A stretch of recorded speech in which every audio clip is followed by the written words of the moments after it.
Students, आपण मागचे 2 lecture Google meet आणि झूम या ॲपवरती येण्याचा प्रयत्न केला, पण आपल्याकडं ग्रामीण भागातल्या विद्यार्थ्यांची संख्या जास्त असल्यामुळे आपल्याला त्या ठिकाणी नेटवर्कचा प्रॉब्लेम येतो. म्हणून आपण सगळ्या विद्यार्थ्यांचा विचार करतो.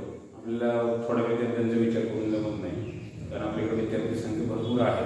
म्हणून आपण पुन्हा यूट्यूबवरतीच व्हिडिओ अपलोड करण्याचा प्रयत्न केला. याचे काही बेनिफिटसुद्धा आहेत. सगळ्यात पहिला बेनिफिट, तुम्हाला जर एखादा कॉन्सेप्ट समजला नाही तर तुम्ही ते रिपीट करून पाहू शकता. आणि जरी आपल्याला तुम्हाला काय वाटतं तर आपण आपल्या ग्रुपवरती एक झूम ॲपवर किंवा गुगल मीटवरती 1-2 दिवसानंतर आपण किंवा 2 दिवसांनी किंवा 1 दिवसानंतर आपण डाऊट सेशन ठेवूया ऑनलाईन. जर कोणाला काही विद्यार्थ्यांना शंका विचारायची असतील तर ते विचारू शकतात. ज्या विद्यार्थ्यांना जॉईन व्हायचं तेच जॉईन होतील असं आपण डाऊट सेशन गुगल मीट आणि झूमवरती ठेवू शकतो. पण आपलं जे लेक्चर आहे इथून पुढचं ते आपण यूट्यूबवरतीच अपलोड करणार आहोत. तर आपण कालच्या लेक्चरमध्ये गुगल मीटवरती आपण जे लेक्चर घेतलं होतं त्या लेक्चरमध्ये आपण कंपोजिशन ऑफ SHMचा पार्ट बघितला होता. आणि आपला जो चॅप्टर चालू आहे ऑस्सिलेशन, त्या चॅप्टरमधला आपण कंपोजिशनचा जो पार्ट आहे तो मागच्या लेक्चरमध्ये आपण कंप्लीट केला होता.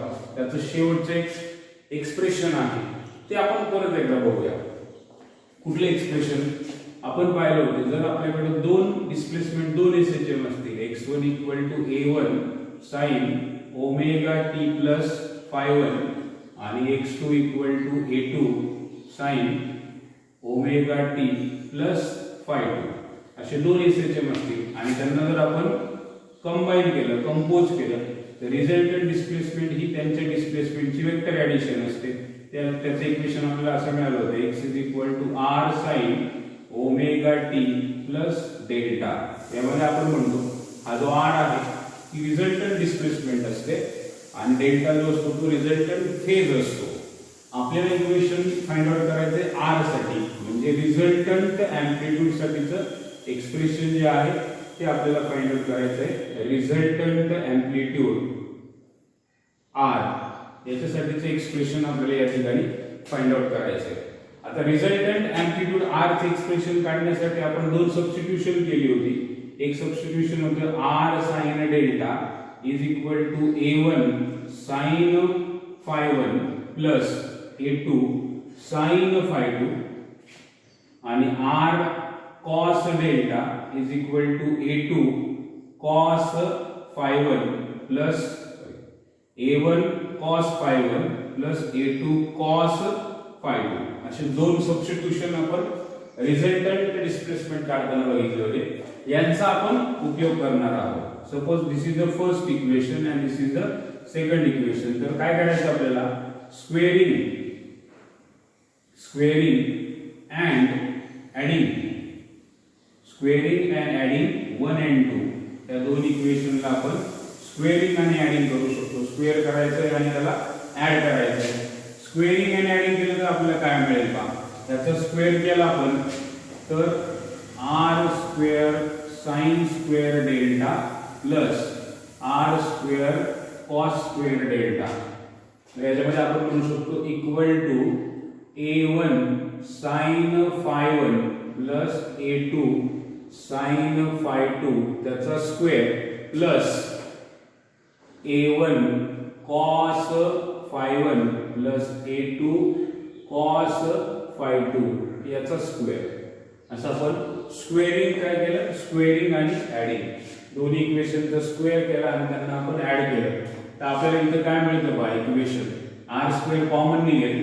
r स्क्वेअर जर कॉमन निघाला तर आतमध्ये राहतं sin square delta plus cos square delta = याचं जर स्क्वेअरिंग केलं मी तर a1 square sin square phi1 plus इथे तुम्ही बघितलं a प्लस b ब्रॅकेट स्क्वेअरचा फॉर्म्युला वापरायचा आपल्याला 2a1 a2 sin phi1 sin phi2 आणि प्लस पुन्हा याचा square a2 square sin square phi2 असं आपल्याला मिळेल. त्यानंतर याचा देखील स्क्वेअर केला आपण तर a1 square cos square phi1 plus 2a1 a2 cos phi 1 cos phi 2 and plus a2 square cos square phi 2 असं आपल्याला या ठिकाणी मिळू शकतं. तुम्ही जर बघितलं तर ही टर्म आणि इथे टर्म a1 स्क्वेअर आणि इथं a1 स्क्वेअर दोन्ही a1 स्क्वेअर कॉमन निघेल. हे तुमच्या लक्षात येईल. sin square theta plus cos square theta हे 1 असतं. दहावीमध्ये तुम्ही आयडेंटिटी शिकला. त्यामुळे ती शिल्लक काय राहील तुमचं r स्क्वेअर. त्यानंतर इक्वल टू a1 स्क्वेअर जर तुम्ही कॉमन काढला तर इथे राहतं पहा sin square phi 1 plus cos square phi 1 आणि इथून 2a1 a2 जर कॉमन काढला या दोन टर्म मधून तर तिथे राहतं sin phi 1 sin phi 2 plus cos phi 1 cos phi 2 आणि प्लस इथून a2 स्क्वेअर कॉमन काढला तर a2 स्क्वेअर कॉमन काढल्यावर तिथे राहतं sin square phi 1 phi 2 plus cos square phi 2. आता तुम्ही जर बघितलं इथं पुन्हा तीच identity sin square theta plus cos square theta 1 येतं आणि मग इक्वेशन मिळतं r square equal to a1 square plus a1 येणार आहे. इथं हे जर तुम्ही बघितलं तर हा फॉर्म्युला येतो cos a minus b चा फॉर्म्युला आहे हा. cos a minus b काय असतं तर cos a cos b plus sin a sin b असं आपल्याला मिळतं. त्यामुळे हे cos a minus b 2a1 a2 cos phi 1 minus phi 2 आणि प्लस a2 चा स्क्वेअर सुद्धा 1 येणार कारण sin square theta plus cos square theta. तर हे इक्वेशन आपल्याला रिझल्टंटचं मिळतं आणि r बरोबर जर मी याचं स्क्वेअर रूट घेतलं तर मला मिळतं a1 square plus 2a1 a2 cos phi 1 minus phi 2 plus a2 चा स्क्वेअर असं इक्वेशन आपल्याला रिझल्टंट अँप्लिट्यूडचं मिळतं. म्हणजे तुम्ही बघितलं रिझल्टंट अँप्लिट्यूड हा दोन्ही SHM च्या अँप्लिट्यूड वर तर डिपेंड आहेच. त्याचबरोबर फेज अँगलचा जो फाय म्हणजे आपण त्याला काय म्हणतो फेज डिफरन्स जो असतो त्या फेज डिफरन्स वर देखील हा रिझल्टंट अँप्लिट्यूड जो आहे तो डिपेंड आहे. तर अशा पद्धतीने आपण रिझल्टंट अँप्लिट्यूडचे एक्सप्रेशन जे आहे ते आपण फाइंड आउट करू शकतो. एकच मिनिटात तुम्ही स्क्रीन जी आहे ती पॉज करून तुम्ही बघू शकता कशा पद्धतीने मिळते आपल्याला.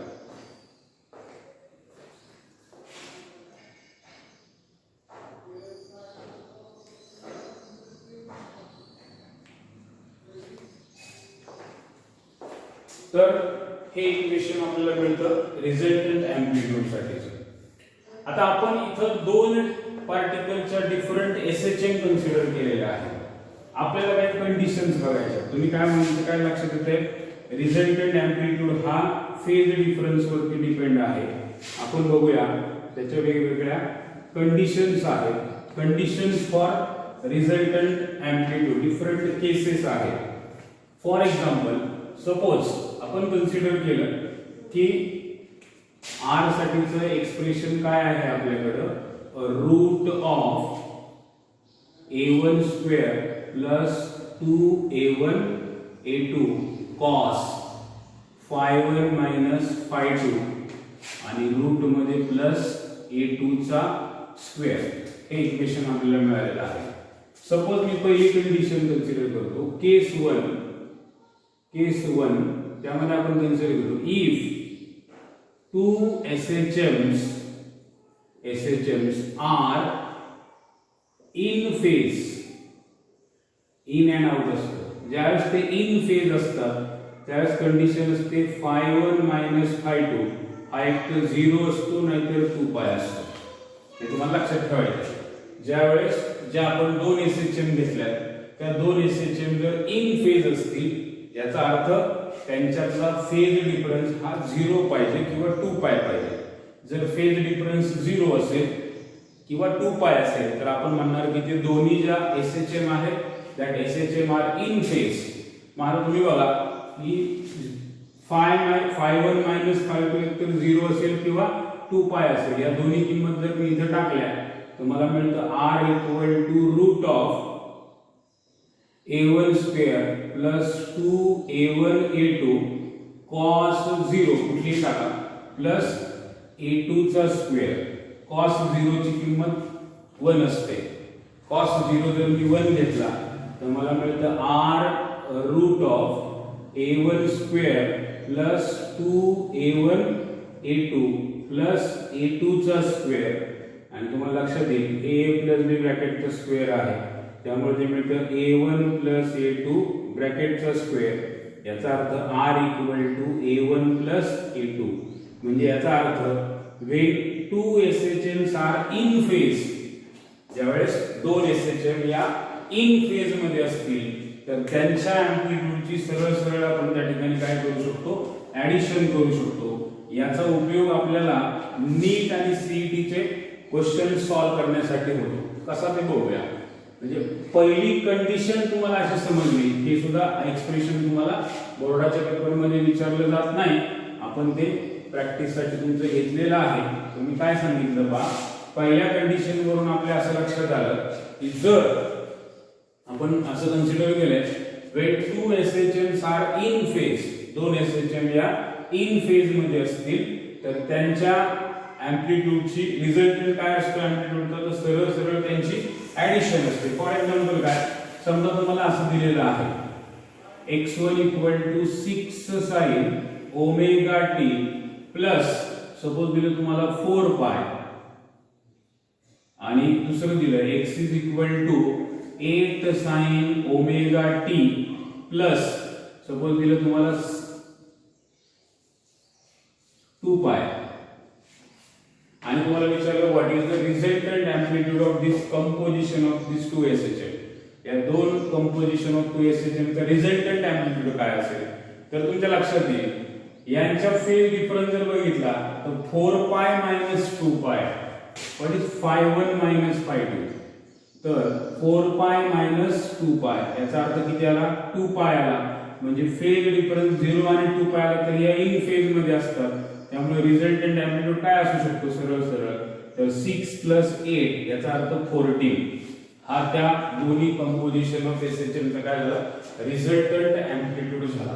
ही आपण पहिली केस कन्सिडर केली when two SHMs are in a phase त्या दोन्ही SHM या इन फेज मध्ये असतील तर what is the next case what is the next condition पुढची कंडिशन काय सेकंड कंडिशन आपण कन्सिडर करू. आणि याच्यामध्ये पण असंही आहे सपोज आपल्याला त्या इन फेज दिलेल्या आहेत आणि आपण अशी पण कंडिशन दिली suppose a1 equal to a2 equal to a consider करू आपण दोन्ही अँप्लिट्यूड सेम असतील सिंपल आहे अँप्लिट्यूड सेम असतील तर r is equal to a plus a म्हणजे किती मिळणार आपल्याला 2a.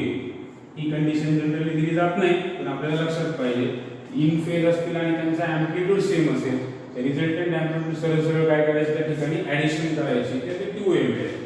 नाउ नेक्स्ट पुढची कंडिशन त्याला केस सेकंड म्हणतो मी. केस सेकंड मध्ये आपण काय करणार आहे टू SHM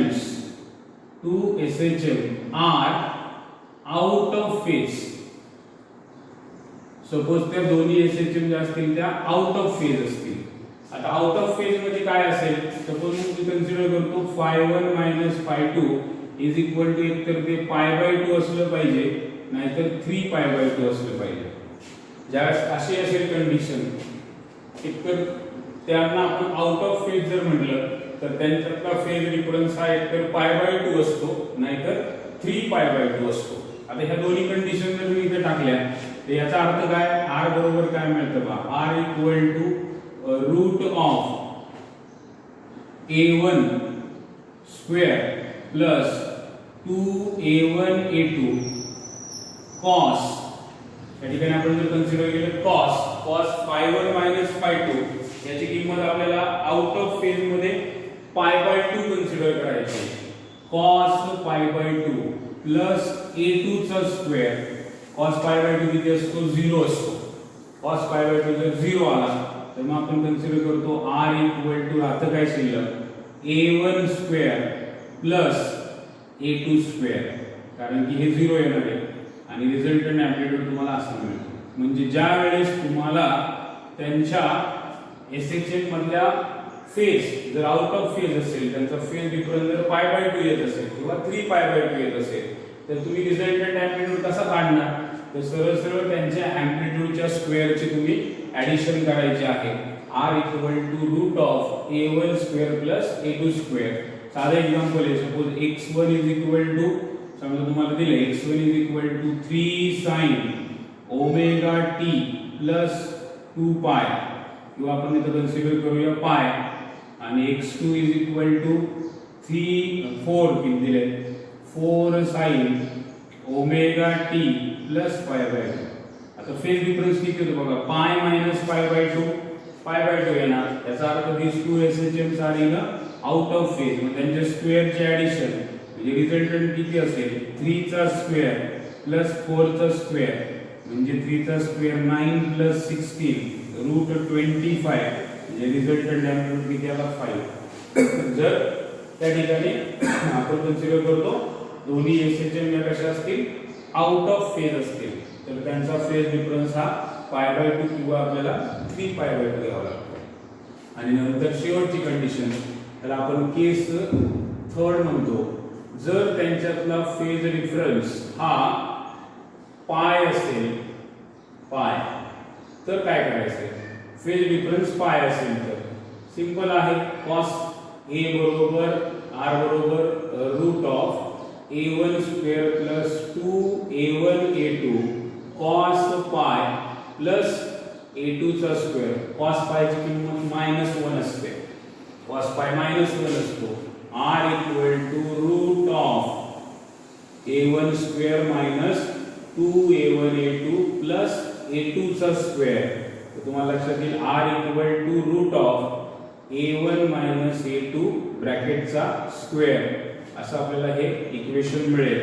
आणि स्क्वेअर रूट घेतलं तर r बरोबर मिळतं a1 - a2. म्हणजे ज्या वेळेस आपण म्हणतो फेज डिफरन्स हा पाय असेल, तर त्या ठिकाणी आपल्याला cos π ची किंमत -1 मिळते आणि r a1 - a2 हे इक्वेशन आपल्याला त्या ठिकाणी मिळतं. तर अशा पद्धतीने आपण रिझल्टंट एम्प्लिट्यूडच्या वेगवेगळ्या कंडिशन्स बघितल्या. पहिली कंडिशन पाहिली when SHMs are in phase, दुसरी कंडिशन पाहिली आउट ऑफ फेज, आणि तिसरी कंडिशन बघितली पाय असेल तर. समजा असं इक्वेशन दिलं तुम्हाला x1 7 sin ωt - 3π + 3π, x2 8 sin ωt + 2π. तर याचा फेज डिफरन्स किती येणार, 3π - 2π पाय मिळतो. आणि मग एम्प्लिट्यूड काय असेल, तर 7 - 8 म्हणजे -1 हा त्याचा रिझल्टंट एम्प्लिट्यूड असेल. तर अशा पद्धतीने आपण सिंपल तीन, याच्यावर तुम्हाला सीईटीला खूप प्रश्न विचारलेले असतात. ही कंडिशन आपण बघितली रिझल्टंट एम्प्लिट्यूड साठी. आता आपण बघूया, आपण जे इक्वेशन पाहिलं होतं त्यामध्ये रिझल्टंट फेज सुद्धा होता. म्हणजे आपण ज्यावेळेस दोन SHMचं कंपोजिशन कन्सिडर करतो, when we consider the composition of two SHM, तर ते इक्वेशन आपल्याला असं मिळालं होतं x r sin ωt + delta असं आपल्याला इक्वेशन मिळालं होतं. त्यामध्ये r म्हणजे आपण रिझल्टंट म्हणतो आणि डेल्टा म्हणजे आपण फेज अँगल कन्सिडर करतो. r तर काढला आपण, डेल्टा कसा काढायचा, पुन्हा तीच substitution. r sin delta a1 sin phi1 + a2 sin phi2 and r cos delta a1 cos phi1 + a2 cos phi2.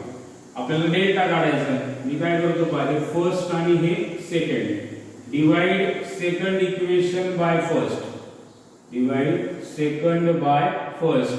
आपल्याला काय, सॉरी, फर्स्ट बाय सेकंड, पहिल्या इक्वेशनला दुसऱ्याने डिवाइड करू. r sin delta upon r cos delta is equal to a1 sin phi1 plus a2 sin phi2 upon a1 cos phi1 plus a2 cos phi2.